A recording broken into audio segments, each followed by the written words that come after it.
Every child is a canvas waiting for the brushstrokes of opportunity. Each of them carries a dream within, a spark waiting to glow.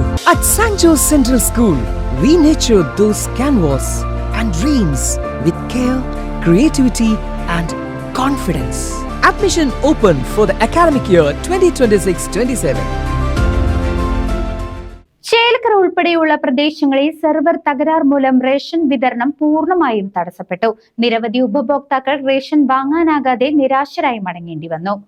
സംസ്ഥാനത്ത് ration വിതരണത്തിനായുള്ള e-PoS മെഷീനുകൾ server തകരാർ മൂലം പ്രവർത്തനരഹിതമായതോടെ ചേലക്കര മേഖലയിൽ ഉൾപ്പെടെ വിതരണം പൂർണ്ണമായും മുടങ്ങി. രാവിലെ മുതൽ റേഷൻ കടകളിലെത്തിയ നൂറുകണക്കിന് ആളുകൾക്കാണ് ഭക്ഷ്യധാന്യങ്ങൾ ലഭിക്കാതെ മടങ്ങിയത്. സെർവർ പണിമുടക്കിയതോടെ ബയോമെട്രിക് സംവിധാനം വഴി വിരലടയാളം രേഖപ്പെടുത്താൻ കഴിയാത്തതാണ് പ്രതിസന്ധിക്ക് കാരണമായത്. മണിക്കൂറുകളോളം കാത്തുനിന്നിട്ടും തകരാർ പരിഹരിക്കപ്പെടാത്തതിനെ തുടർന്ന് തൊഴിലാളികളും വീട്ടമ്മമാരും ഉൾപ്പെടെയുള്ളവർ വലിയ ബുദ്ധിമുട്ടിലായി. പലയിടങ്ങളിലും കടയുടമകളും ഉപഭോക്താക്കളും തമ്മിൽ തർക്കങ്ങൾക്കും ഇത് വഴിവെച്ചു. സാങ്കേതിക പ്രശ്നം ഉടൻ പരിഹരിക്കുമെന്ന് അധികൃതർ അറിയിച്ചിട്ടുണ്ടെങ്കിലും കൃത്യമായ സമയക്രമം പാലിക്കാനാകാത്തത് റേഷൻ വ്യാപാരികളെയും വലയ്ക്കുന്നുണ്ട്.